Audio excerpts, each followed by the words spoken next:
बिहार के deputy CM Tejashwi Yadav को वैशाली में विरोध झेलना पड़ा। तेजस्वी यादव की गाड़ी को रोककर विरोध किया गया।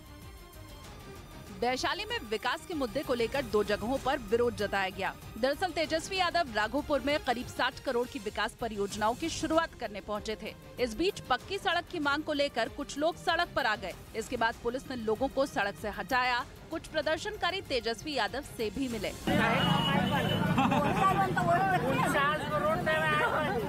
घोषणा कर दीजिए सर। मलिकपुर के बाद नगर गावा गांव में छात्रों के एक गुट ने तेजस्वी के काफिले को रोककर विरोध किया। छात्रों ने सड़क, डिग्री कॉलेज और स्टेडियम की मांग की।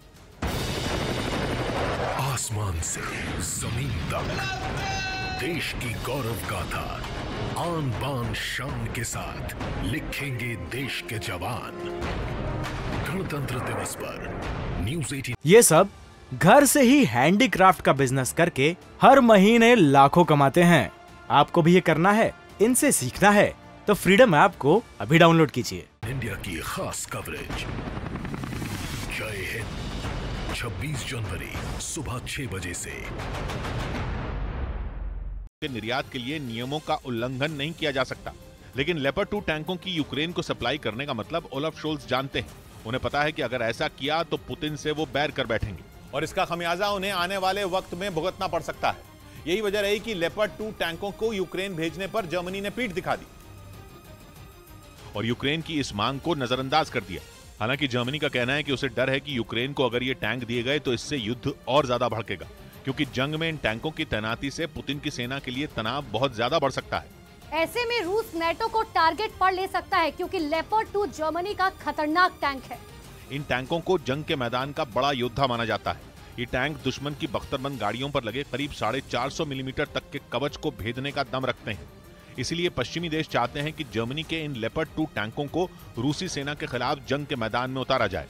उधर यूक्रेन के कुछ रक्षा विशेषज्ञों का मानना है कि यूके के चैलेंजर 2 और जर्मनी के लेपर्ड 2 टैंक मिलने से यूक्रेन की ताकत कई गुना बढ़ सकती है। रक्षा विशेषज्ञों के मुताबिक इन टैंकों को तैनात करने से यूक्रेन में छिड़े युद्ध की सूरत बदल सकती है और ऐसा माना जा रहा है कि बीते 11 महीने से पुतिन के जो सैनिक यूक्रेन की धरती पर जमे हैं, उन्हें वहां से उल्टे पांव भागने में देर नहीं लगेगी। यूक्रेन के रक्षा विशेषज्ञों का तो यहां तक कहना है कि जंग को पलटने के लिए यूक्रेन को सिर्फ 300 टैंकों की जरूरत है, जो रूस को जंग के मैदान में पटकनी देने के लिए काफी है। यूक्रेन के एक रक्षा विशेषज्ञ के मुताबिक जंग में जेलेंस्की की जीत बड़े पैमाने पर पश्चिमी देशों के यूक्रेन को जल्द से जल्द आधुनिक हथियार देने पर निर्भर करती है और अगर यूक्रेन को लगातार पश्चिमी देशों से एडवांस टैंक और दूसरे हथियार मिलते चले गए तो रूस जिन शहरों पर कब्जा कर चुका है उन्हें भी वापस पाना जेलेंस्की की सेना के लिए आसान होता चला जाएगा।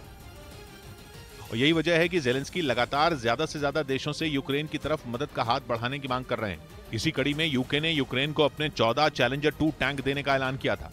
इसी तरह जर्मनी से भी जल्द लेपर्ड 2 टैंकों को हरी झंडी मिलने की उम्मीद दिख रही है, क्योंकि हाल ही में वहां के विदेश मंत्री ने कहा था कि पोलैंड अगर यूक्रेन को लेपर्ड 2 टैंक भेजना चाहता है तो जर्मनी उसके रास्ते में नहीं आएगा।